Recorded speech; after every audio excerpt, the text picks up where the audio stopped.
Good morning, y'all. Welcome back to Lifestyles to Health. We're at day 7.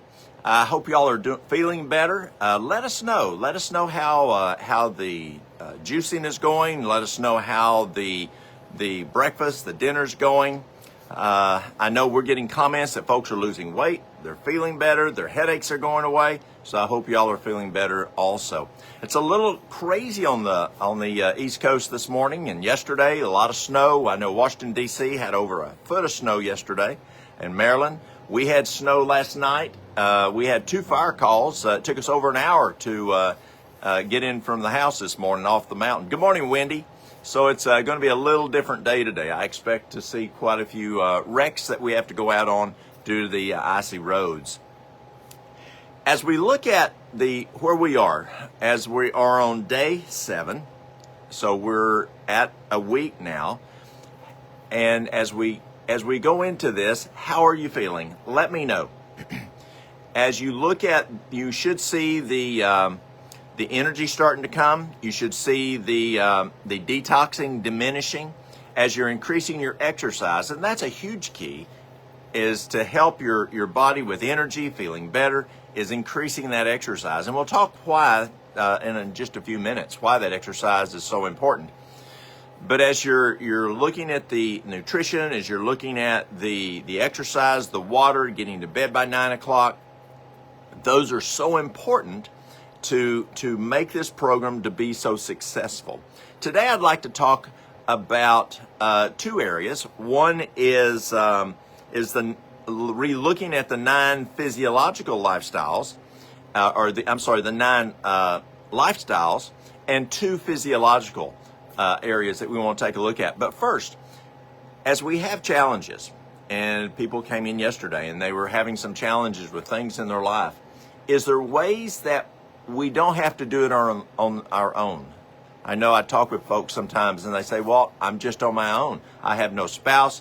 I have no children's support. I have no support. I'm just on my own. Well, are we really on our own, or do we have some extra help that we can have? Let's take a look.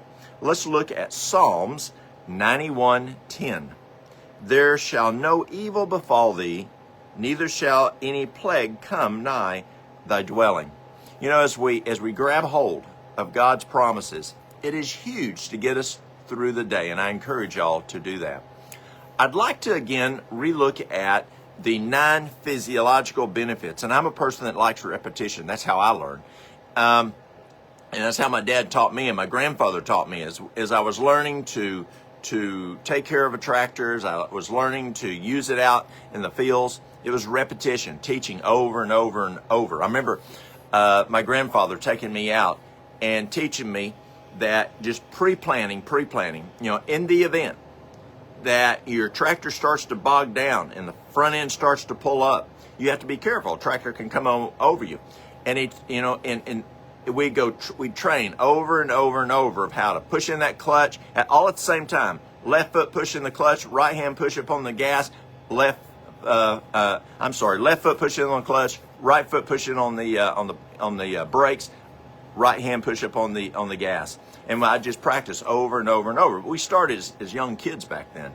And as we look at lifestyle, can we practice lifestyle techniques that can help us to have more energy, to feel better, to have less disease? I believe we can. And what are those 9 basic laws that we have found in lifestyle? Let's take a look at them. Number 1 is the fuel that we put in our body. Right now we're putting in a special fuel, or a restoration fuel. It's not going to be the fuel that we always do. I guarantee you that. Mary Lou makes some great maintenance diets. And so if any of y'all have ever had Mary Lou's food, it's delicious, and it's not just fruit and brown rice and salad and brown rice or juice, though. You know, she makes a great juice. That's what I have this morning for breakfast is a vegetable juice. But as we look at that fuel that we put in our bodies, it is so important. If you put in bad fuel, that bad fuel is going to affect how the body runs. And we'll talk a little bit more about that in just a few moments. Number 2 is exercise. And we talked about The exercise, we started out with once a day, and then we talked about where Dr. Kempner found that 4 times a day is huge. If you want to really turbocharge your circulation in your body, the oxygenation in your body, the building of muscles, a lot of folks will tell me, well, I have no core energy. I don't have strength anymore. I don't have balance anymore. Well, exercise will definitely help in that area.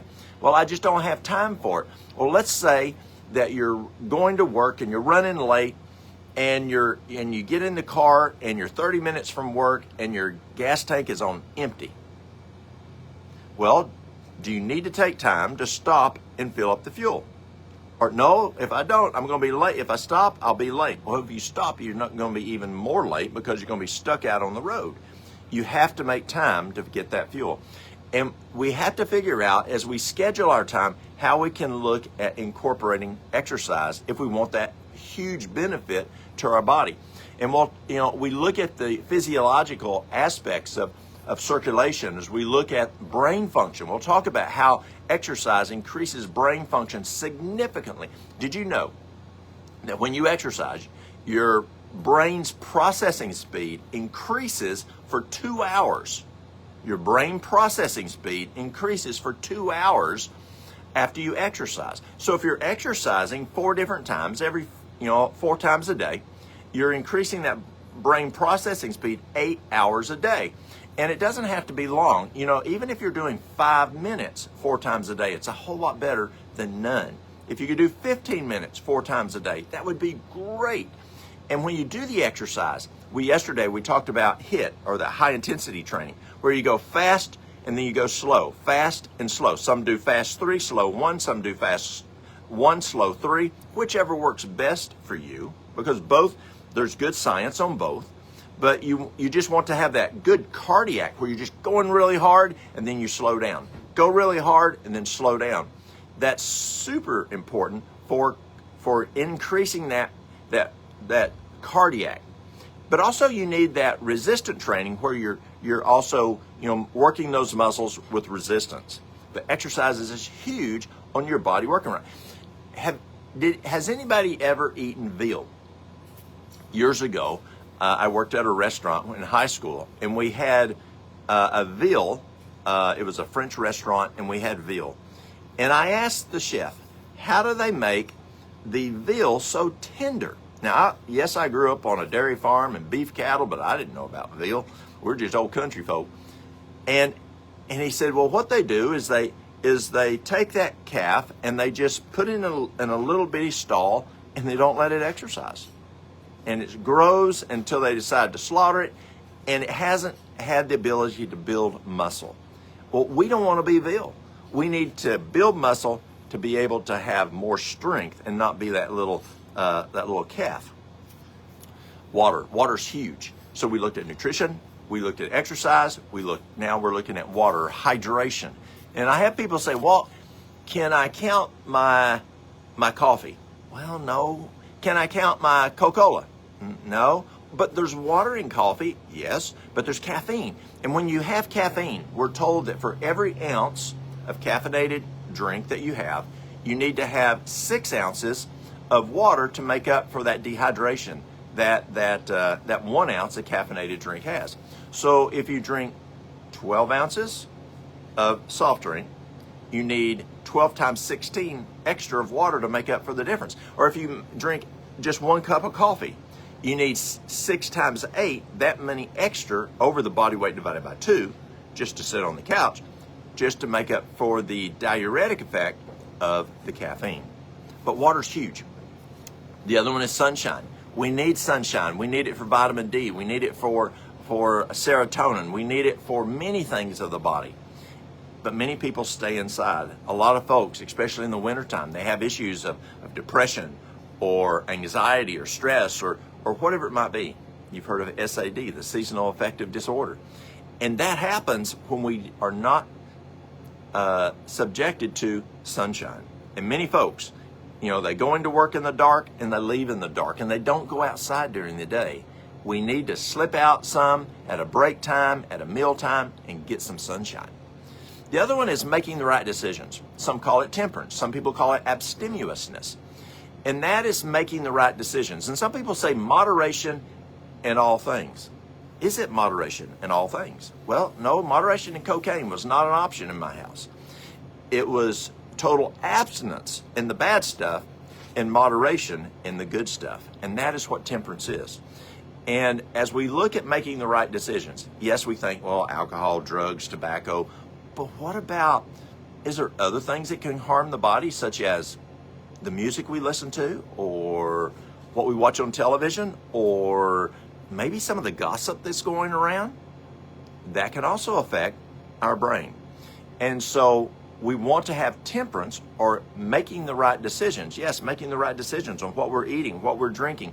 Are we making right decisions on to exercise, not to exercise? That's a big component. The next one is fresh air.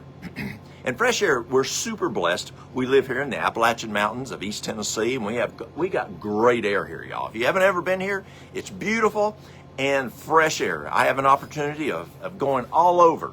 And I'm always glad to either drive back into Newport or fly into Knoxville. I'm glad to be from East Tennessee. That's where I'm from. I like the mountains. I like the people. It's just beautiful here. And our air is so nice. And so as you look at fresh air, though, it's not just having fresh air that we breathe, which is very important, but it's also how we breathe. Do we breathe like a chihuahua? Or do we have diaphragmatic breathing? Remember breathing. Do you remember as we had a child and the child's stomach went up and down? Well, that's diaphragmatic breathing. Or if you took voice class, I remember in voice, our instructor would have us lay on the floor and put a book on our stomach, and we'd have to, a songbook, and we'd have to go back and learn to breathe with our stomach going up and down, making that book go up and down. Or if you play, like I played the trumpet, you could not hit a high C, a good high C, without diaphragmatic breathing. Well, diaphragmatic breathing, we're told, if we don't have it, we actually die quicker. Diaphragmatic breathing, what it does is the diaphragm drops, we get more air in, and we get more waste out. See, when we breathe like a chihuahua, we're not getting that bad waste out of the body that the lungs take care of. So you need diaphragmatic breathing. And even some good deep breaths every once in a while. Now, no, you don't want to hyperventilate, but just some nice deep breathing every once in a while. But good deep breathing throughout the day, that diaphragmatic breathing. The other one is rest. Are we getting that rest? Are we getting that 8 hours of rest? As a Breslov-Belloc study said, less than 8 you die quicker, more than 9 you die quicker. Are we getting to bed by 9, as Harvard recommends, so that our brain does a good cleaning? Are we getting that contiguous sleep through the night, so we're getting that REM sleep? We'll talk about that later. But that rest is so, so important. And it's not just daily rest, but there's daily rest, there's weekly rest, and there's annual rest. And we'll talk about those as the program goes on. The other one is trusting in God. And we talk a little bit about that because I believe it is a foundation. As we look at what works and what doesn't work, as we look at that power that we have ability to grab hold of, and that is trusting in God. God is there when you need Him. And if you've never had that opportunity, get to know Him. It's huge. And that ninth one that I've found to be very important is be happy. If you're a person that's not a happy person, it's a good chance you're going to be a sick person, because the brain doesn't work well, the rest of the body doesn't work well. When you're upset, your immune system drops. When you're upset, the body just doesn't run good. The digestion runs terrible. And so be a happy person, not a person who's always complaining and looking at, well, why didn't this happen, or this could happen, or, oh, did you see that happen? No, be a positive person. No, not Pollyanna, where you're just popping around all over the place saying, whatever. But you want to be a positive thinker, a happy person. Yes, we have to deal with problems when problems come, but let's not be a pessimist, a person who is always worrying about stuff. Now, the two areas we haven't talked about yet are the two physiological benefits of this program. And they're the foundations, I find, to the body running. And a surgeon taught me this years ago. He said, Walt, the first one is the blood. The blood, you have to take care of it. And there's two components about the blood you have to be careful of. One, don't let bad stuff get into the blood. Now, how can bad stuff get into the blood? What kind of things can get into the blood that are bad? Could there be wrong fuel that gets in the blood? Absolutely. If you eat a Twinkie, you're going to have Twinkie blood. If you have Twinkie blood, you're going to have a Twinkie brain. And so as you look at choosing your food, whatever you eat is going to go in your blood and in your brain and throughout your body. And so you want to make good choices on what fuel you put in the blood. Well, could other things affect the blood, like that we use in normal everyday life as people come in, as I look at their history, and maybe it could be coffee. Could caffeine? Could caffeine affect the blood negatively? Absolutely. Did you know if you drink one for every 8 ounces of coffee you drink, you increase your risk of a miscarriage by 4%? There's huge issues that we see with caffeine. It's like a cattle prod or a hot stick that you go to shock cows with. Well, caffeine is just overstimulates your nerves. That's what people want it for, to get you going. But it's actually overstimulating you. So let's say that you're a football player. You're the quarterback for, we'll say, UT. And it's just a few seconds to go. And you just need that touchdown. And you're right at the line. And, you sprain your ankle. So the doc comes out and he wraps your ankle and he puts some painkiller there. And so you don't feel the pain as bad. And he gives you a few more seconds to throw that ball and get the touchdown.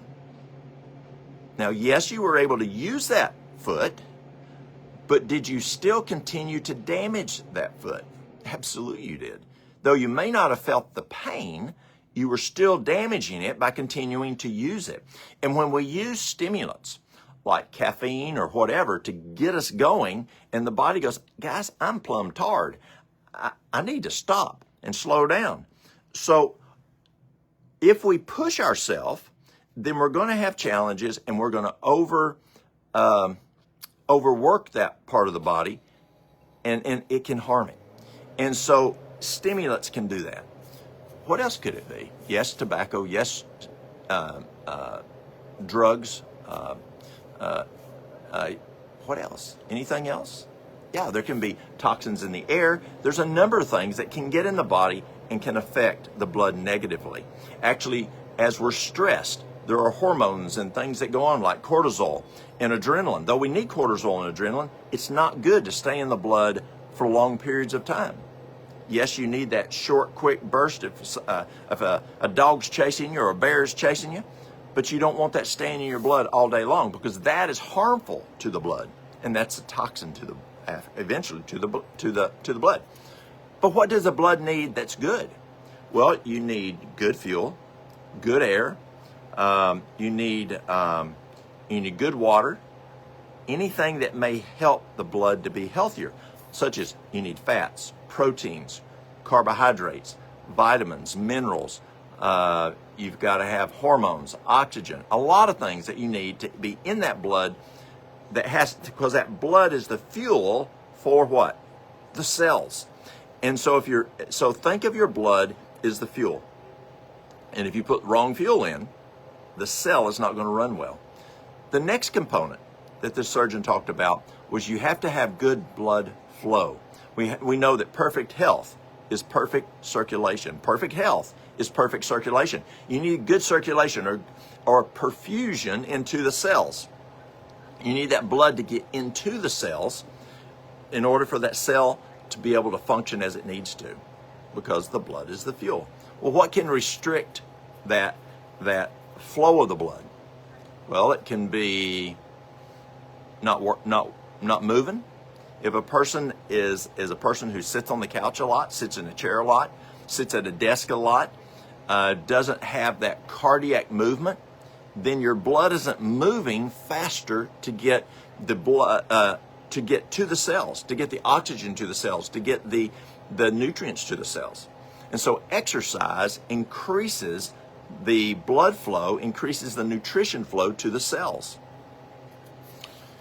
What else can affect the flow of the blood?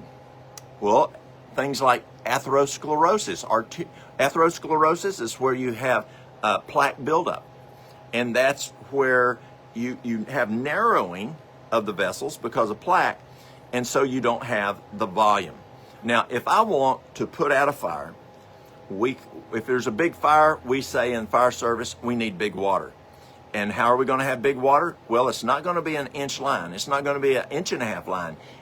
1 3/4 at least, if not a 2 inch, a 2.5, or maybe a deck gun where we're having good flow of water. And so we need a lot of volume. And when we have clogged arteries, then we don't have adequate. It's like going from wanting to fight that fire with that 1 3/4, and now we've gone down to an inch pipe. Well, that inch pipe just doesn't have enough volume to put out the BTUs of fire. And the fire has to burn down for us to finally get enough water on it for that amount that 1 inch can do. So if you have clogged arteries, you don't have the circulation to give the body what it needs. Let's say, what else can cause the vessels to shrink? How about smoking? Smoking causes vasoconstriction. Here's an example. If I have a person that has a wound, for that wound to heal properly, that person needs to stop using tobacco, because tobacco is a vasoconstrictor.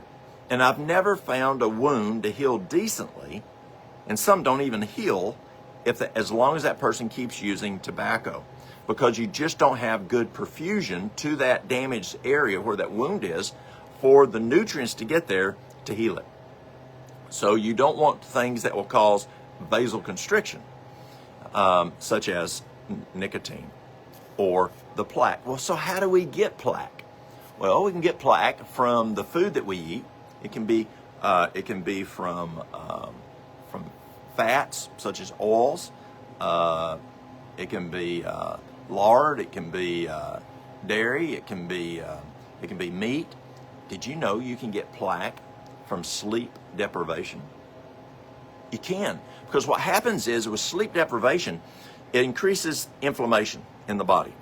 And we measure that by something called CRP, C-reactive protein. And so as we have sleep deprivation, CRP goes up. And that increased inflammation in the vascular system, it can scar the vascular walls, inflame the vascular walls. And then the cholesterol, even though it's a good level of cholesterol, it can go and start trying to patch and repair the damage from that inflammation.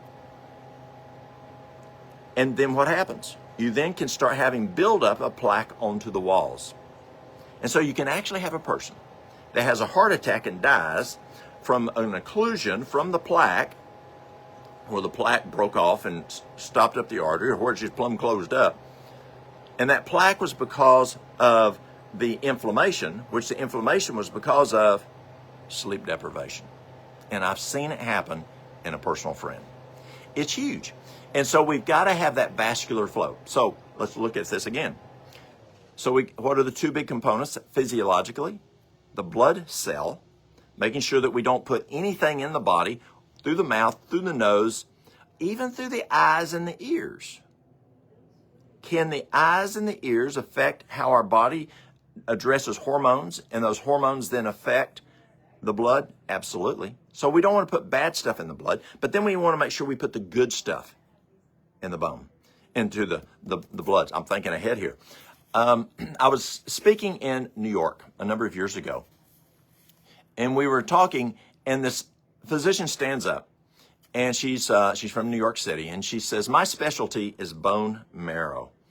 And she said, did you know that when you're not happy, well, let me back up. She says, when you are happy, the bone marrow makes a chemical that helps build the immune system. But when you're not happy, the bone marrow doesn't produce that chemical that helps with the immune system. So it's important what goes to the eyes. It's important what goes to the ears. And it's also important what goes through the mouth. That can affect the blood negatively or positively. And then we want to look at the flow of the blood. How well is that blood moving? Do we have good perfusion into the cells? How do we increase that perfusion?